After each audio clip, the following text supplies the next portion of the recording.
News এখন flight সকল flight বন্ধ অ্যান্ড আবু তাহের মোহাম্মদ আদনানকে এখন গ্রেপ্তার করছে। এখন প্রচুর পরিমাণে ক্ষিপ্ত হয়ে গেছে জনতা আরো বেশি ক্ষিপ্ত হয়েছে। এখন এরিয়া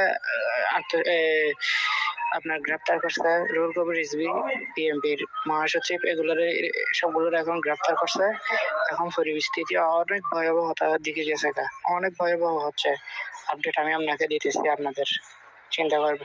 শুধুমাত্র এটাই চান, যেহেতু বাংলাদেশের সাথে যোগাযোগ করতে পারলে শুধুমাত্র এটাই বলেন যে যেন ছাত্রদের পিছনে হটার জন্য, সেগুলো মেসেজটা একটু।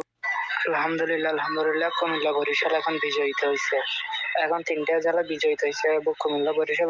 শুনলাম যে দুবাই থেকে এমিরেটস এর সকল ফ্লাইটস অফ হয়ে গেছে। তো আশা করি এই খবরটা সবাই জানেন, বাট আমি আসলে এটা নিয়ে কনসিয়াস যে মানে চায়না থেকে কি বর্তমানে যে মানে যেখান থেকেই হোক বাংলাদেশে যে মানে ফ্লাইট গুলো ঢুকবে, এই ফ্লাইট গুলো কি মানে ঢোকার কোনো চান্স আছে নাকি ফ্লাইট ক্যান্সেল হওয়ার কোনো ওয়ে আছে? এই সঠিক তথ্যটা আমি আসলে জানি না, আমাকে একটু জানাতে পারবেন? হ্যাঁ, দুবাই থেকে সব ফ্লাইট বন্ধ করছে বাংলাদেশ এবং সৌদি আরব থেকেও বন্ধ করে দিচ্ছে। বর্তমানে সব ফ্লাইট বন্ধ, বাংলাদেশের সাথে ফ্লাইটে যোগাযোগ এখন সম্পূর্ণ বিচ্ছিন্ন, আর রেল যোগাযোগ সবকিছু বিচ্ছিন্ন আছে বর্তমানে এখন।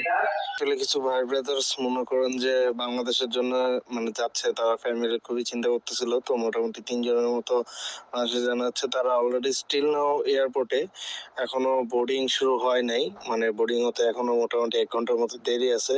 তবে এখন পর্যন্ত স্টিল নাও ওরা কোনো আপডেট পায় নাই যে ওদের ফ্লাইট ক্যান্সেল হয়েছে বা এরকম কোনো কিছু, কোনো আপডেট পায় নাই। সো ইউএস বাংলার এটা এখন মানে বলতে পারতেছি না অ্যাকচুয়ালি। 1টা ঘন্টা পর আমি জানতে পারবো যে আসলে ফ্লাইটস অফ করে দিছে নাকি।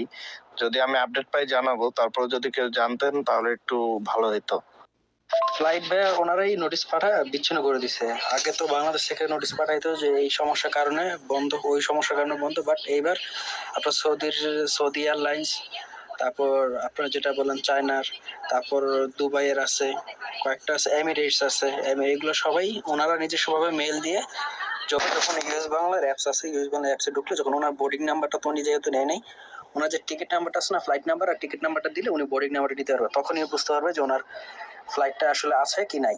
ওনাদেরকে যদি বলেন যে ওনারা গুগল প্লে স্টোর থেকে ইউএস বাংলার অ্যাপসটা নামাইতে বা অনলাইনে সার্চ করতে, গুগল ক্রোমে সার্চ করলে উনি বের করতে পারবে, কোনো সমস্যা নেই, এটা ইজিলি।